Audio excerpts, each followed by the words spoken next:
Welcome to learning. നമുക്ക് biomedical എഞ്ചിനീയറിംഗിന്റെ ക്ലാസ്സുകളിലേക്ക് കടക്കാം.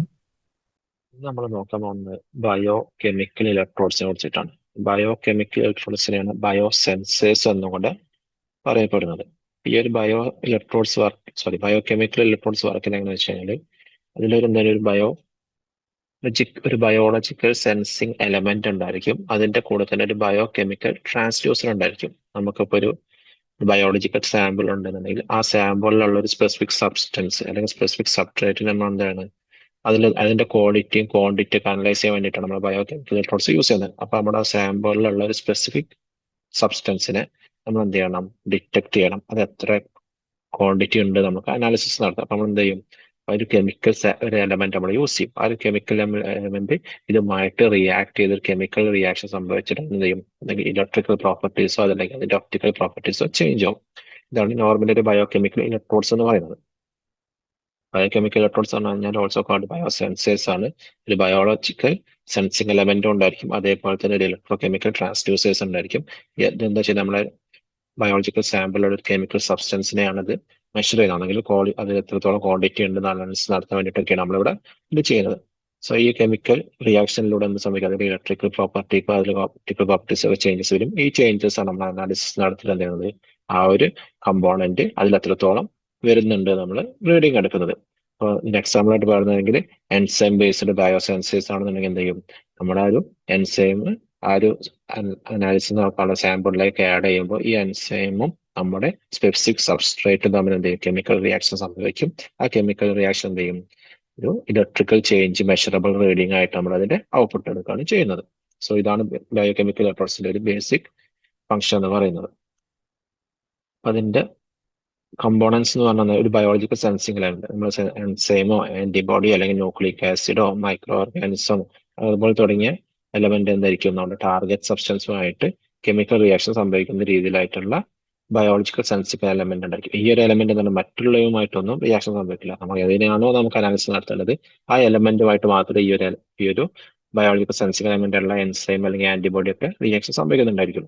പിന്നെ അതിനുശേഷം ട്രാൻസ്ഡ്യൂസർ എന്താ ചെയ്യുന്നത്, ഈ ഒരു ബയോകെമിക്കൽ റിയാക്ഷൻസ് സംഭവിക്കുന്ന പ്രകാരം ഉണ്ടാവുന്ന ഇലക്ട്രിക്കൽ ചേഞ്ചസിന് എന്ത് ചെയ്യും, നമ്മൾ ഇലക്ട്രോ കെമിക്കൽ അല്ലെങ്കിൽ മെഷറിംഗ് ചേഞ്ചസ് അല്ലെങ്കിൽ കറന്റ് വോൾട്ടേജ് റെസിസ്റ്റൻസ് ചേഞ്ചസ് ആക്കിയിട്ട് കൺവേർട്ട് ചെയ്തിട്ട് നമ്മുടെ സിഗ്നൽ പ്രോസസ്സിലേക്ക് സെൻഡ് ചെയ്യാണ് ട്രാൻസ്ഡ്യൂസർ ചെയ്യുന്ന പ്രോസസ് എന്ന് പറയുന്നത്. സിഗ്നൽ പ്രോസസ് എന്ത് ചെയ്യും, ആംപ്ലിഫൈ പ്രോസസ് ചെയ്യുന്നത്. ഫർദർ ആയിട്ട് എന്താണ്, നമ്മൾ എവിടെയാണ് സ്റ്റോർ ചെയ്യാണ് അനാലിസിസ് നടത്താൻ ചെയ്യേണ്ടതെന്നുള്ളതിനൊക്കെ ആവശ്യമായിട്ടുള്ള ആംപ്ലിഫിക്കേഷൻ ആര് ചെയ്യും, സിഗ്നൽ പ്രോസസർ ചെയ്യും. പിന്നെ അതിനുശേഷം നമ്മൾ എന്ത് ചെയ്യും, അതിന്റെ അനാലിസിസും കാര്യങ്ങളും പ്രോസസ്സൊക്കെ നടക്കും. സോ ആദ്യം നമ്മൾ biological sensing element enzyme enzyme എന്തോ ആന്റിബോഡി തുടങ്ങിയ പോലുള്ള എലമെന്റ്സിനെയാണ് ഫസ്റ്റിലെ കമ്പോണന്റ്. അതിനുശേഷം ഹൈ കെമിക്കൽ റിയാക്ഷന് ഇലക്ട്രിക്കൽ പാരാമീറ്റർ ആയിട്ട് കൺവേർട്ട് ചെയ്യുന്ന ട്രാൻസ്ഡ്യൂസർ, അതിനെ ആംപ്ലിഫൈ ചെയ്യുന്ന സിഗ്നൽ പ്രോസസർ. ഓക്കെ, നെക്സ്റ്റ് വരുന്നതാണ് types of biochemical electrodes.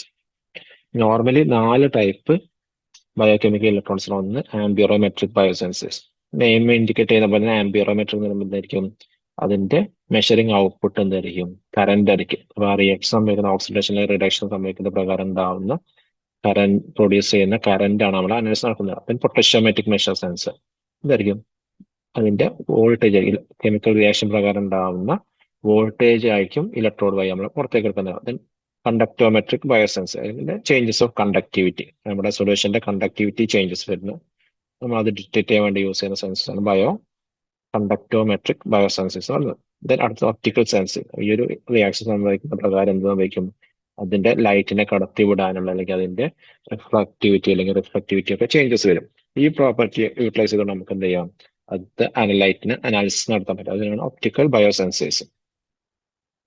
Current ആണ് മെഷർ ചെയ്യുന്നുണ്ടെങ്കിൽ ആംബിയോമെട്രിക്, വോൾട്ടേജ് ആണെന്നുണ്ടെങ്കിൽ പൊട്ടൻഷ്യോമെട്രിക്, കണ്ടക്ടിവിറ്റി ചേഞ്ച് ആണ് മെഷർ ചെയ്യുന്നുണ്ടെങ്കിൽ കണ്ടക്ടോമെട്രിക്, അല്ലെങ്കിൽ ഒപ്റ്റിക്കൽ പ്രോപ്പർട്ടീസ് അതായത് ലൈറ്റ് കടത്തിവിടുന്നതും അല്ലെങ്കിൽ റിഫ്ലക്ട് ചെയ്യുന്നതുമായി ബന്ധപ്പെട്ടുള്ള കാര്യങ്ങളാണെന്നുണ്ടെങ്കിൽ ഒപ്റ്റിക്കൽ ബയോസെൻസേഴ്സ് ആണ് നമ്മൾ യൂസ് ചെയ്യുന്ന ഡിഫറെന്റ് ബയോകെമിക്കൽ ഇലക്ട്രോഡ്സ് എന്ന് പറയുന്നത്. നെക്സ്റ്റ് ഇത് അപ്ലിക്കേഷൻ ഒരു 3 എക്സാമ്പിളോടെ കൊടുത്താണ്. Glucose sensors, pH sensors, lactate sensor. Glucose sensor എന്ന് പറഞ്ഞാൽ എന്താണ്, നമ്മളൊരു ഡയബറ്റിക് അല്ലെങ്കിൽ ഷുഗർ ആയിട്ടുള്ള പേഷ്യന്റിന് അനാലിസിസ് നടത്താൻ വേണ്ടിയിട്ട് നമ്മൾ ഗ്ലൂക്കോസ് സെൻസസ് യൂസ് ചെയ്യുന്നത്. അവിടെ എന്ത് സംഭവിക്കുന്നത്, ഗ്ലൂക്കോസ് ഓക്സിഡേസ് എന്ത് ചെയ്യും, നമ്മുടെ ബ്ലഡിലുള്ള ഗ്ലൂക്കോസിന്റെ റിയാക്ട് ചെയ്തിട്ട് അവിടെ എന്ത് ചെയ്യും, റിസൾട്ടിങ് കറന്റ് ഉണ്ടായിരിക്കും. ഈ കറന്റ് നമ്മൾ എന്ത് ചെയ്യും, ഇലക്ട്രോഡ് യൂസ് ചെയ്തിട്ട് മെഷർ ചെയ്യും. ഇതാണ് ഗ്ലൂക്കോസ് സെൻസസ് ചെയ്യുന്നത്. pH സെൻസർ ആണെങ്കിലോ നമ്മുടെ സൊല്യൂഷനിലുള്ള ഹൈഡ്രജൻ അയോൺസിന്റെ കോൺസെൻട്രേഷൻ ആണ് നമ്മൾ pH സെൻസർ യൂസ് ചെയ്ത് നമ്മൾ റീഡിങ് എടുക്കുന്നത്. ദെൻ ലാക്ടേറ്റ് സെൻസർ എന്ന് പറഞ്ഞു കഴിഞ്ഞാൽ ബ്ലഡിലുള്ള ലാക്ടേറ്റ് ലെവൽ മെഷർ ചെയ്യാൻ വേണ്ടിയിട്ടാണ് ലാക്ടേറ്റ് സെൻസസ് ചെയ്യുന്നത്. ഇതൊരു ബയോകെമിക്കൽ ഇലക്ട്രോഡ്സിന്റെ ഒരു എക്സാമ്പിൾ പോലെയായിട്ട് വർക്കിങ്ങിന്റെ കാര്യങ്ങൾ ഡിസ്കസ് ചെയ്യാൻ വേണ്ടിയിട്ട് കൊടുത്തതാണ് ഒരു 3 പോയിന്റ് എന്ന് പറയുന്നത്. നെക്സ്റ്റ് നമുക്ക് നോക്കാനുള്ളത് ബയോകെമിക്കൽ ഇലക്ട്രോഡ്സിന്റെ ക്യാരക്ടറിസ്റ്റിക്സ് ആണ്. നമുക്ക് മെയിൻ ആയിട്ട് 3 ക്യാരക്ടറിസ്റ്റിക്സ് ആണ്. ഒന്ന് specificity, second sensitivity, stability. Specificity എന്ന് പറഞ്ഞു കഴിഞ്ഞാൽ നമ്മുടെ ഈ ബയോളജിക്കൽ സെൻസിറ്റീവ് എലമെന്റ് എന്തായിരിക്കണം, നമ്മുടെ ഈ ടാർഗറ്റ് സബ്സ്റ്റൻസ് ആയിട്ട് മാത്രമേ റിയാക്ട് ചെയ്യാൻ പാടുള്ളൂ, മറ്റുള്ള എലമെന്റുമായിട്ടൊന്നും റിയാക്ഷൻ സംഭവിക്കാൻ പാടില്ല. അല്ലെങ്കിൽ ഈ ഒരു വോൾട്ടേജ് കറണ്ട് ഡീവിയേഷൻ വരുന്ന എന്തായിരിക്കണം, ഈ ഒരു ടാർഗറ്റ് സബ്സ്റ്റൻസുമായിട്ട് മാത്രം റെസ്പോണ്ട് ചെയ്തിട്ട് കൊണ്ടായിരിക്കണം, അല്ലാത്തതായിട്ടൊന്നും റിയാക്ട് ചെയ്യാൻ പാടില്ല. അതാണ് സ്പെസിഫിസിറ്റി. സെൻസിറ്റിവിറ്റി എന്ന് പറയുമ്പോൾ എന്താണ്, ടാർഗറ്റ് സബ്സ്റ്റൻസ് വളരെ മൈന്യൂട്ട് എമൗണ്ട് ആണെങ്കിൽ പോലും അതിനെ ഡിറ്റക്ട് ചെയ്യാനുള്ള ഒരു കേപ്പബിലിറ്റി ഉണ്ടായിരിക്കും. അതാണ് സെൻസിറ്റിവിറ്റി. മൂന്നാമത്തെ സ്റ്റെബിലിറ്റി. ഈ ഒരു ബയോളജിക്കൽ സെൻസിറ്റീവ് എലമെന്റ് എന്താണ്, ലോങ് ടേമിലേക്ക് ഡീഗ്രഡേഷൻ ഒന്നും കൂടാണ്ട് നമുക്ക് റിയാക്ഷൻ യൂസ് ചെയ്യാൻ വേണ്ടിയിട്ട് നമുക്ക് പറ്റിയിരിക്കണം. അതാണ് സ്റ്റെബിലിറ്റി എന്ന് പറയുന്നത്. സ്റ്റേബിൾ ആയിട്ട് പെട്ടെന്ന് ഡീഗ്രേഡ് ആവാണ്ട് ലോങ് ടേമിലേക്ക് നമുക്ക് യൂസ് ചെയ്യാൻ പറ്റും. അതാണ് സ്റ്റെബിലിറ്റി. Okay, so 3 characters. ഒന്ന് specificity, sensitivity, stability. Okay, biochemical ഇലക്ട്രോഡ്സിന്റെ മെയിൻ ആയിട്ടുള്ള ലിമിറ്റേഷൻസ് എന്ന് പറഞ്ഞാൽ എന്താണ്, നമ്മുടെ എൻവയോൺമെന്റൽ ഫാക്ടേഴ്സിന്റെ ടെമ്പറേച്ചറിനും പിഎച്ചിനൊക്കെ എന്തായിരിക്കും, ഭയങ്കര സെൻസിറ്റീവ് ആയിരിക്കും. അപ്പൊ നമുക്ക് എല്ലാ ആപ്ലിക്കേഷനും ഇത് യൂട്ടിലൈസ് ചെയ്യാൻ പറ്റിക്കോണമെന്നില്ല. അടുത്തൊരു ലിമിറ്റേഷൻ എന്ന് പറഞ്ഞാൽ അതിന്റെ ലൈഫ് സ്പാൻ ആണ്. നമുക്ക് ബയോളജിക്കൽ സെൻസിറ്റീവ് എലമെന്റ് ഡീഗ്രേഡ് ആയിപ്പോ അതിന്റെ ലിമിറ്റഡ് ലൈഫ് സ്പാൻ ആയിരിക്കും ഈ ഒരു എൻസൈംസിനാണെങ്കിലും അല്ലെങ്കിൽ ഓക്സിഡൈസിനാണെങ്കിലും ഒക്കെ ഉണ്ടായിരിക്കും. അപ്പോൾ ഈ ഒരു മെയിൻ ആയിട്ടുള്ള 2 ലിമിറ്റേഷൻ ആണ്. ഒന്ന് സെൻസിറ്റിവിറ്റി ടു എൻവയോൺമെന്റ് ഫാക്ടർ, മറ്റൊന്ന് limited life span. Biological degrade chemical reaction ആണ് സംഭവിക്കുന്നത്. അപ്പൊ അതിന്റെ പ്രോപ്പർട്ടിക്ക് ചേഞ്ച് ആകുന്നതോടെ അതിന്റെ ലൈഫ് സ്പാൻ കുറഞ്ഞു വരും.